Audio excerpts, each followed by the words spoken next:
Hey YouTube, 2 weeks left in this GBL season. 2 weeks of Great League on here, so we're gonna go over some top Great League teams. But before I do that, I actually do not know what's gonna happen next season. So for those of you who do not know, at the end of every 3 months, which we are coming up to next week, the end of next week, Niantic turns 2 weeks from now. Sorry, 2 weeks from now, Niantic turns over the seasons in the larger GBL and in Pokemon Go.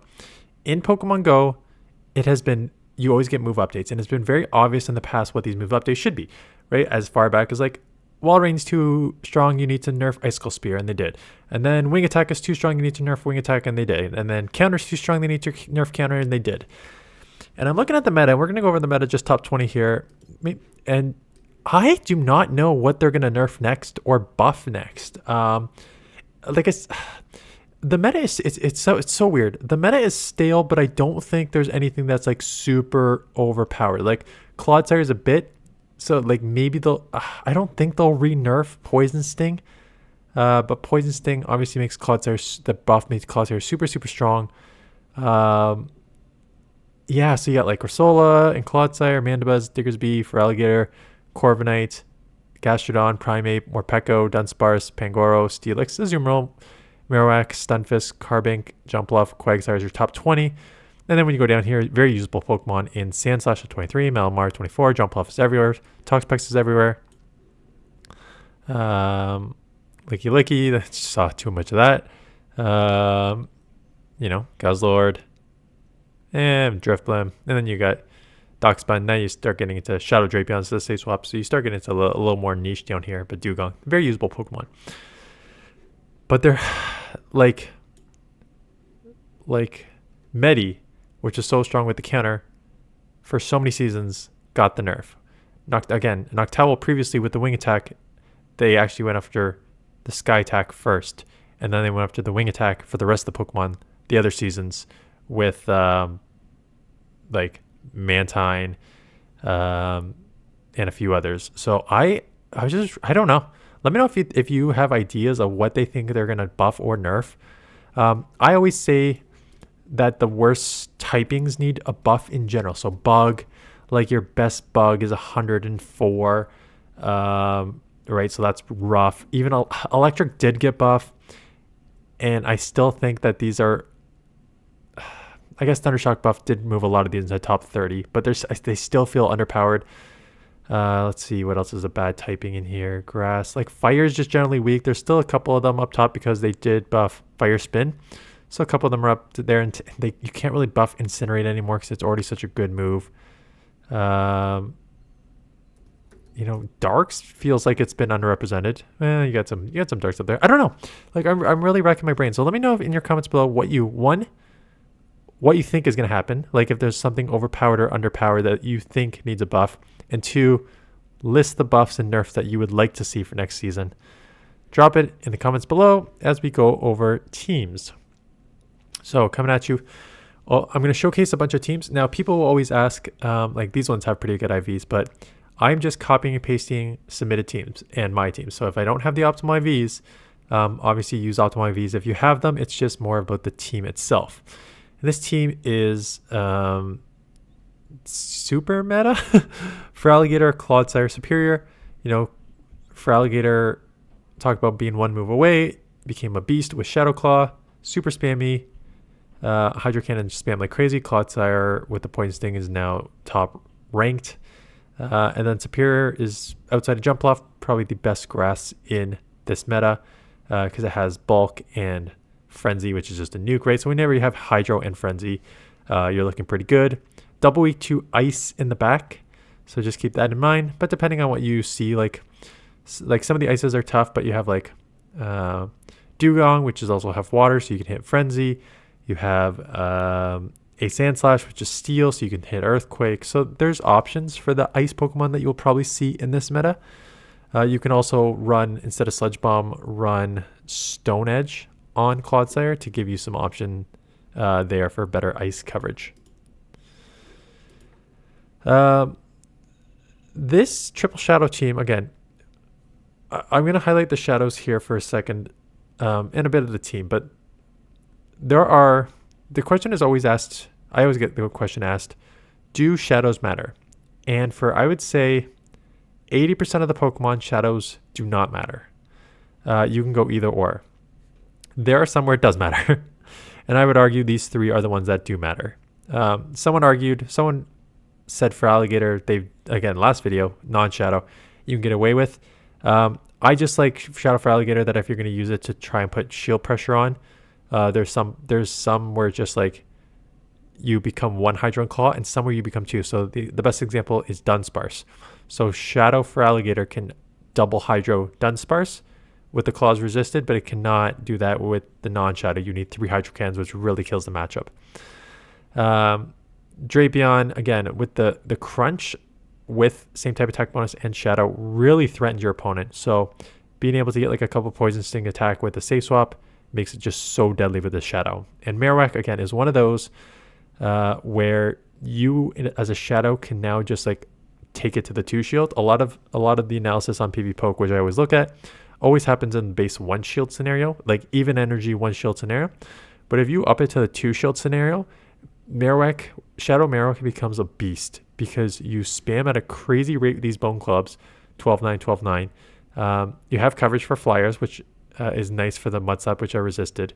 And just the mud slap buff with the bone club buff with the shadow and stab just really makes this Pokemon very difficult in a lot of situations. I've seen it as a safe swap come in, and then people are like, oh, I'm going to come for Alligator and destroy it. It's like, no, you do not. You lose the 2 shields to get with for Alligator against Marowak. So Marowak is a deadly Pokemon in this meta in the 2 shields. Now, putting 3 somewhat glassy Pokemon together, I don't know about that, but I just want to highlight the 3 themselves together. Ariados for Alligator Dunsparce. This is basically a balanced team to a certain extent, right? Because Ariados is going to be weak to fire and rock for the most part, and Dunsparce is going to deal with the fire for sure. And then if it's a rock, they have the draw on for that. So for Alligator as a safe swap, for Alligator weak to grass, and Ariados will deal with that, and Dunsparce has the ground for electric. So I think that it's a pretty balanced team. Ariados is very, very spammy with Lunge and Trailblaze. Ariados is very, very spammy with Lunge and Trailblaze, and with a bunch of the mud boys like Gastrodon and Quagsire and stuff in the meta, having Trailblaze makes sense, especially how fast it charges. Having the cross poison has been pretty fun in the Love Cup, so I have Lunge and cross poison on mine now, which I assume I will take off and switch to Trailblaze, but there's the option that having a 8, like 4 times 2, 8 turn cross poison may be better, depending on how you build your team. And then Dunsparce is then again only weak to fighting, and then there's only a few fighters in this meta, so it's pretty strong. Drapion, Annihilate, and Diggersby. So I've already gone over Drapion. Diggersby got a buff with Fire Punch, so Fire Punch got buffed. It's it's got the insane amount of bulk. Scorching Sands is a good move, and it gets to it pretty quick, 14 and 12. Quick attack, okay, like it's an okay fast move, nothing overpowered. And then Annihilate. So there's really only 2, maybe 3 if you have Pangoro, but there's really only 2 fighters that you're going to be seeing in this meta, and that is Primeape and Annihilate, both with Rage Fist. Rage Fist, that might be nerfed. We'll talk about that right after I go over this team. So Annihilate, the counters are still super. The counter energy got nerfed. The damage didn't get nerfed. It was the energy that got nerfed. But it still hits pretty. I'm pretty sure. So it's still pretty. I'm so confident saying that, but I'm not actually second guessing myself. But either way, you can still get to the Rage Fist in 12 to boost your attack counter. Still does a ton of damage, and then you have that nuke of close combat. So that's what makes this very strong. And then same thing on Primeape. You have super fast Rage Fist, only 8 with the Karate Chops, and 10 close combats. Now, Rage Fist is going to get nerfed. Here's why. 3 months ago, they did nerf Rage Fist. They nerfed it, and then they took it away. And the reason I said they took it away was because it was November, and the wrap-up December Community Day had not happened yet. And I said that they want you to go out and play their Community Day for 2 days and try and get Primeape and Annihilate with Rage Fist and you won't do that if they nerf it. So they took away, like, it was there. The nerf was in the write-up, and then they took it away. So I can definitely see Rage Fist come back. I don't think it get nerfed. I don't think it should, because fighters are already, with the counter nerf, fighters are already very underrepresented in the meta, right? You have, like I said, Annihilate, Primeape. A lot of people don't have Pangoro because you need level 15, like under 20.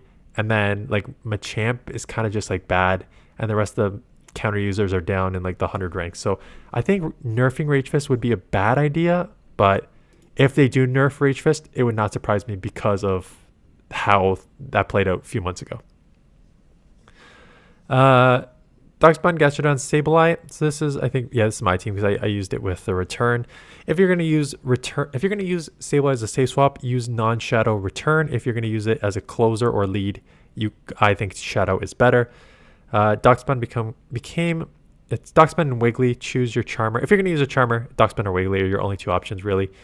So the quickest fast charge moves for Charmer in the game: Psychic Fangs and Body Slam. So you get to those, lower the opponent's defense, and then out Charm. And then Gastrodon, again, whenever you have a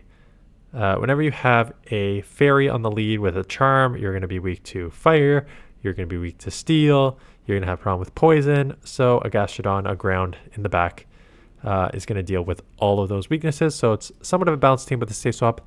Grass poisons, so something like a Shadow Vic or a Venusaur would be difficult. Again, I don't mind building a team like this because the odds that you see those Pokemon are so low in the Great League right now. So I'm not too worried about that. And again, same sort of thing here. So this last one was my team. This one's someone else's team. But basically almost exact same concept. Darkspawn lead, Mudboy in the back, and they used a different Ghost safe swap, Drifblim instead of Sableye. Again, I prefer Sableye as a safe swap, but for those, it's a very, like I said, it's a pretty smart team. Obviously, the two different people at different times put it together. Already talked about Drapion. Already talked about Diggersby. Charjabug.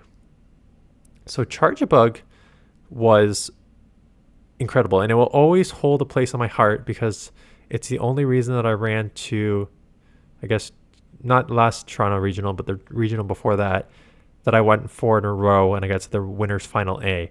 On the back of Charjabug. Charjabug is got good pacing. It's bulky. It hits hard. It has coverage. So it is a fantastic Pokemon to use. Still is, but not a lot of people are using it because this is a ground meta.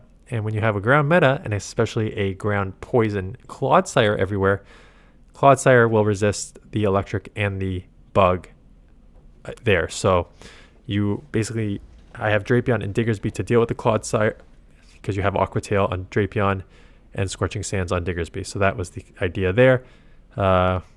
With Diggersby is generally going to have problems with flyers for the most part because you have Quick Attack and Fire Punch at best.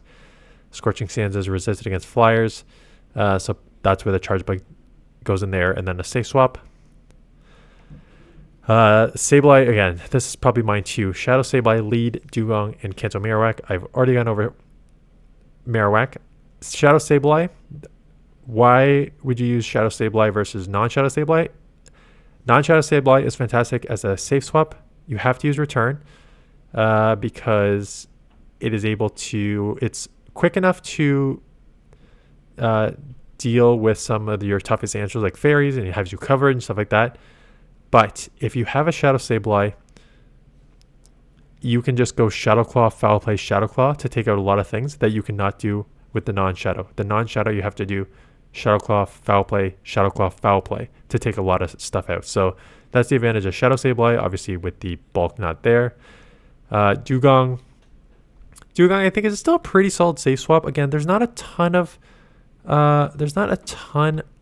fighters, and there's not a ton of electric in this meta. Again, everyone's kind of scared of the ground. So having a Dugong for the ground, for your flyers, just pretty strong in general. It's still definitely a top ranked Pokemon. I mean, it's not top ranked on PvPoke, but it's definitely like a very, very usable Pokemon. Corsola, Primeape, Talonflame. I guess I haven't talked about any of these yet. I kind of talked about Primeape, right? Like Annihilate, the only two good Pokemon fighters in this meta. Rage Fist Close Combat comes at an insane speed, 8 and 10 here. So that's why it's so strong. Talonflame, one of the best fighters in the meta. Again, a ground-dominated meta. That's why it is so strong, because it's a flyer, so you resist ground as a flyer, even though you're fire, so it's still single resisted. And then Brave Bird, you can be able to nuke most. And then Corsola, the new #1 ranked Pokemon. Very bulky. Nightshade is a great move. It does take 15 to get to, but it's a really great move. Astonish Nightshade combo is fantastic. Power Gem for coverage. You know, weak to dark. Primeape should deal with dark. And then you have a little bit of everything on this team. And then lastly, Corviknight. Basically just think season 1 when you used to have Skarmory Swampert in a safe swap. You now have this year's Skarmory and Corviknight, Quagsire, Gastrodon, Swampert, Whiscash, choose your Mudboy, and then Dunsparce as your safe swap. So those are some team ideas. Good luck out there. Please hit me up with some Great League battles. Link in the description because, again, we have 2 weeks of Great League, so we're probably going to be covering a lot of Great League. Anyways, that is it. Like I said, let me know your thoughts on the nerfs and buffs next season. Let me know your thoughts on any teams that you are using and running with. And that is it. Good luck for those pushing Legend. I'm so pissed off. Monday, today when I'm filming it, I was at 2865, and I'm like, I'm going to just try, see if I can hit Legend. I found a team I liked. And then I went 4-1, and I went to 2908, and then I just got RPS hard countered to 05, and I'm down to 2837, something like that. So that's where I am. I'm not going to play any more Love Cup, so we'll just save it for Great League. Anyways, that is it. Thanks for watching. See you guys in the next one.